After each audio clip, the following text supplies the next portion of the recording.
Steve Kornacki, we are going to be looking to you all night long. Let's start. What do you got? Well, here we go. We will be getting some results, actually, we think this hour from Kentucky, from Indiana. All the polls not closed there, but some will this hour. But before that, let's take a look at what we can expect from tonight. So we'll fire up our Road to 270, our battleground map. Now, there are a couple ways to look at this. First of all, let's start with this. Are there any states tonight where President Trump is going to be on offense? What I mean by that is, are there any states that Donald Trump did not carry in 2016 that were Clinton states that he could pick off tonight and add to what he won in 2016? The Trump campaign has been talking about, remember these three tonight, New Hampshire, Minnesota, and Nevada. Clinton states in 2016, the Trump campaign has been saying they think they have a shot at. We got to say, coming into tonight, the polling we've seen before the election has not put President Trump in great position in those states. So the burden is on him tonight as these votes come in to show that he can make something happen that hasn't happened there in the polls. If he fails to pick off a New Hampshire, a Minnesota, or Nevada,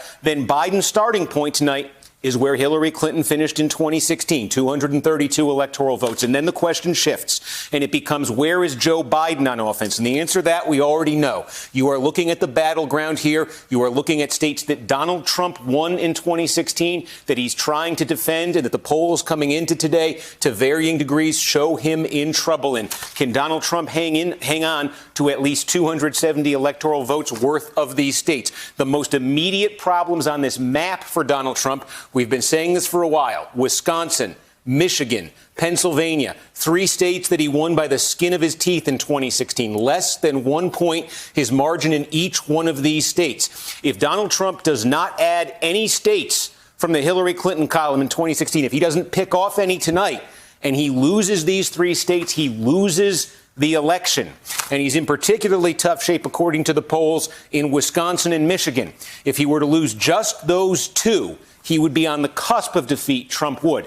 That sets up the drama that we're going to see in the first few hours tonight, because this is the interesting thing about the pandemic election. As important as Wisconsin, Michigan, and Pennsylvania are to this election, it's going to take a while to get the results there because of the mail-in ballot situation. In Pennsylvania, if it's very close, it could even potentially take a couple days. What we think we are going to get a good look at, though, starting at 7 o'clock Eastern tonight, just about all of Florida, except the Panhandle. We're going to start seeing a lot of votes out of Florida. We're going to get a really good look in the first couple hours in Florida about who is winning, who is losing there. Get North Carolina in the early hours we should get a lot from. Ohio, Georgia, potentially, even Texas a little bit later, 9, 10, 11 o'clock. We might get a good look at Texas.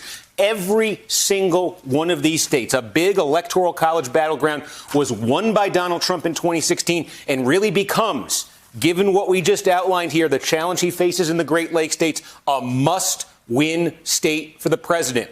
If he does not pull off a Hail Mary pass and win Wisconsin, win Michigan, or flip any of those Hillary Clinton states, then he's got to go 5 for 5 in these states. He doesn't need one. He doesn't need some. He needs every single one of them. And then we get out west. You'd probably include Arizona in that category as well. So look at it this way. The president early on tonight in a bunch of big states is facing what may very well amount to elimination contests. He's got to win one after the other after the other. If he does pull them all off, if he runs the table in the Southeast, gets in Ohio, gets in Arizona, then the drama will shift to those Great Lakes states. Those two states there, Wisconsin and Michigan, where the polls have really put Trump in dire shape. And then to Pennsylvania, the one that even his campaign talks about as a must-win state. If Trump can sweep everything before that, that would then put Pennsylvania potentially in position to settle the election. But if Trump trips up, if he loses Florida, if he loses Georgia, Carolina, Ohio, Texas, any of these states, that effectively could be it for him.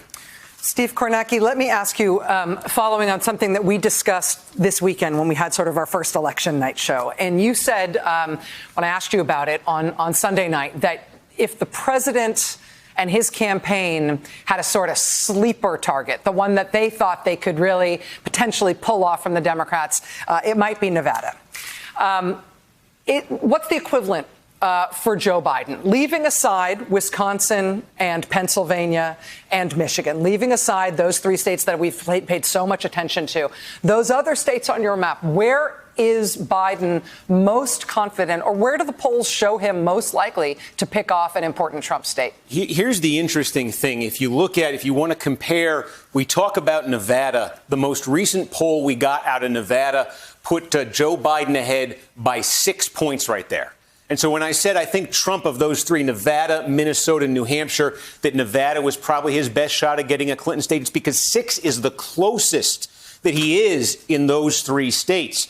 That's a different position than Joe Biden finds himself in basically every state we just talked about. If you look at Arizona, if you look at Texas, Florida, Georgia, North Carolina, Pennsylvania, Michigan, Ohio, Wisconsin, the only possible exception here where you see polls of Joe Biden trailing by that kind of a margin in any of these states would be Iowa, where there was one poll over the weekend, the Des Moines Register poll, that put Joe Biden down by 7 points in what previously had thought to be a bit of a toss-up state. So Biden's position in these battleground states is markedly different, at least in the polls coming into today, than Trump's is in the blue states that he's trying to pick off. That's why you don't see them in the battleground right now. And that's why I say the burden's on Trump tonight. We saw this 4 years ago. We saw states suddenly become competitive on election night that the polling of running up to the election wasn't showing. The burden's on Trump to show us in New Hampshire, when you get a poll closed there relatively early tonight, to show us in Minnesota, to show us in Nevada that something's been happening there